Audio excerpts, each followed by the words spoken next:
नमस्कार साथियों, स्वागत है आप सभी का आपके अपने YouTube चैनल सक्सेस बाय संस्कृतम में। मैं हूं योगेश पांडे और आज हम पढ़ रहे हैं साहित्य दर्पण द्वितीय परिच्छेद के बहुत ही महत्वपूर्ण प्रश्न एवं उत्तर। वह्निना सिंचति इत्यपि वाक्यम भवति, यानी कि आग के द्वारा सिंचन किया जाता है, यह भी वाक्य होता है। किस प्रकार का वाक्य होगा यह? इसके लिए सबसे पहले आपको जो द्वितीय परिच्छेद का वीडियो मैंने बनाया है साहित्य दर्पण का, उस वीडियो को आप देखेंगे तो आपको समझ में आएगा कि किस प्रकार से आचार्य विश्वनाथ ने वाक्य का लक्षण बताया है कि वाक्यम स्यात् योग्यता कांक्षा आसक्ति युक्तः पदोच्चयः, यानी कि वाक्य में तीनों चीज़ों का होना बहुत आवश्यक है। कौन कौन सी चीज़ें हैं? तो योग्यता है, आकांक्षा है और आसक्ति है। यदि यह तीनों चीज़ें नहीं हैं तो वाक्य वाक्य नहीं कहलाएगा, यानी कि फिर आप उसको और कुछ भी कह सकते हैं, लेकिन वाक्य जो होगा उसमें यह तीनों चीज़ों का होना बहुत ही आवश्यक होता है।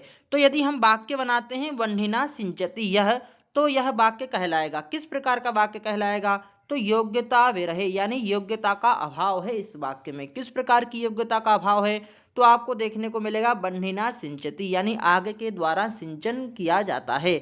तो साथियों, आग में सिंचन करने की योग्यता नहीं होती है, इसीलिए यह जो वाक्य है इसमें योग्यता का अभाव है। अगला क्वेश्चन है आपके सामने, गौ अश्वः पुरुषो हस्ति इत्याद्यपि वाक्यम भवति, यानी कि गौ अश्वः पुरुषः और हस्ति, यानी व्यक्ति बोल रहा है कोई कि गौ अश्वः पुरुषः हस्ति, इस प्रकार से कुछ भी बोलता जा रहा है, लेकिन जो व्यक्ति का जो सुनने वाला है उसके अंदर कुछ ना कुछ आकांक्षा बनी हुई है कि अब इसका कुछ पूरा करो, यानी कि जो शब्दों की जो जिज्ञासा है उसकी यहाँ पर पूर्ण विराम नहीं होता, जहाँ पर वह बोला नहीं जाता कि इस प्रकार से हो रहा है, वहाँ पर व्यक्ति को आकांक्षा बनी रहती है। तो यह जो वाक्य है यह किस प्रकार का वाक्य है? यानी प्रश्न में पूछा जा रहा है कि गौरस्वा पुरुषो हस्ति इत्याद्यपि वाक्यम भवति, किस प्रकार का यह वाक्य है?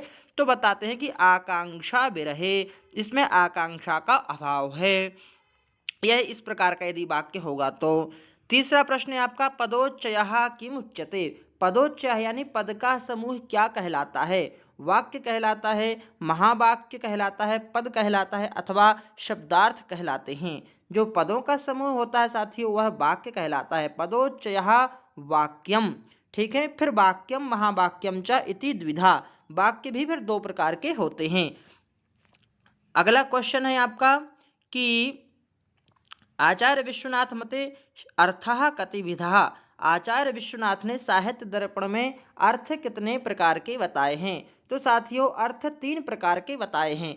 पहला अर्थ जो होता है वह अभिधा, दूसरा व्यंजना और दूसरा लक्षणा और तीसरा व्यंजना, यह तीन प्रकार के अर्थ इन्होंने बताए हैं। और फिर प्रश्न है आपका, आचार्य विश्वनाथ मते शब्द शक्तयः कतिधा।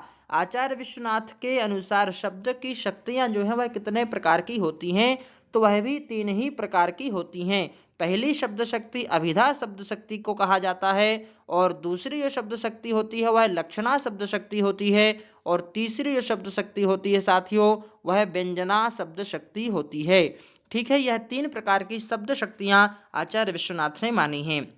नेक्स्ट क्वेश्चन है आपका, संकेतितम अर्थम कहा बोधयति। संकेतित अर्थ को कौन बताता है?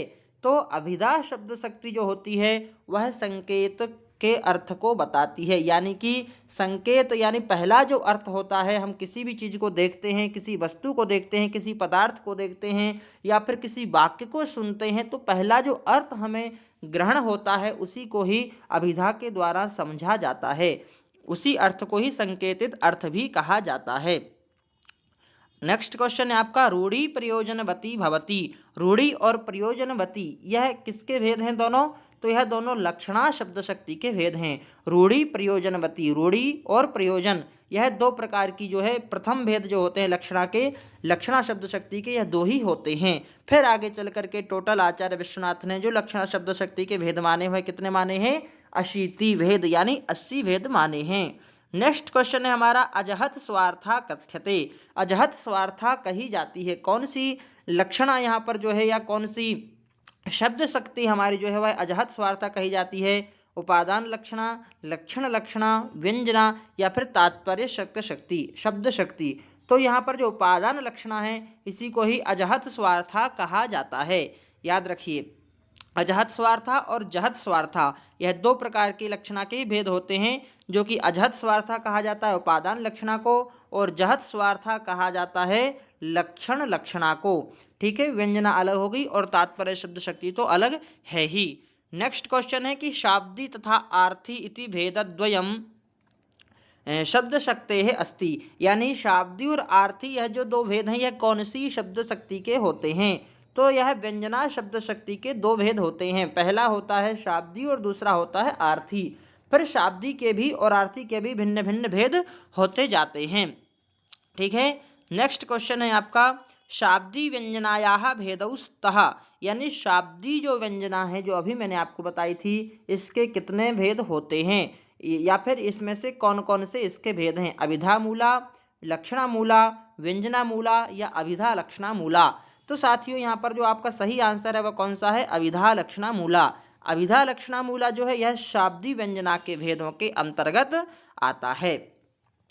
अभितान्वयवादिनः मन्यन्ते, अभितान्वयवादी जो हैं वह क्या मानते हैं? लक्षणा शब्द शक्ति मानते हैं, व्यंजना शब्द शक्ति मानते हैं, अथवा तात्पर्य शब्द शक्ति को मानते हैं, अथवा इनमें से किसी को भी नहीं। तो साथियों जो अभितान्वयवादी हैं वह तात्पर्य शब्द शक्ति को मानते हैं, जो कि आचार्य विश्वनाथ की द्वितीय परिच्छेद की साहित्य दर्पण की अंतिम पंक्ति में बताया है, वह है अभितान्वयवादिनः तात्पर्य शब्द शक्ति ही मन्यन्ते। तो यह हुए साथियों आपके द्वितीय परिच्छेद के महत्वपूर्ण प्रश्नोत्तर, और यदि आपको कोई समस्या है तो आप इसका द्वितीय परिच्छेद का जो वीडियो है वह भी आप देख सकते हैं, तो आपको पूरी तरीके से अच्छे से समझ में आ जाएगा। द्वितीय परिच्छेद का जो नाम है वह है वाक्य स्वरूप निरूपणो नाम द्वितीय परिच्छेदः, वाक्य स्वरूप निरूपणः। चलिए साथियों, बहुत बहुत धन्यवाद आप सभी का, और इसी प्रकार से आप वीडियो को देखते रहिए, लाइक करते रहिए, कमेंट करते रहिए। बहुत बहुत धन्यवाद।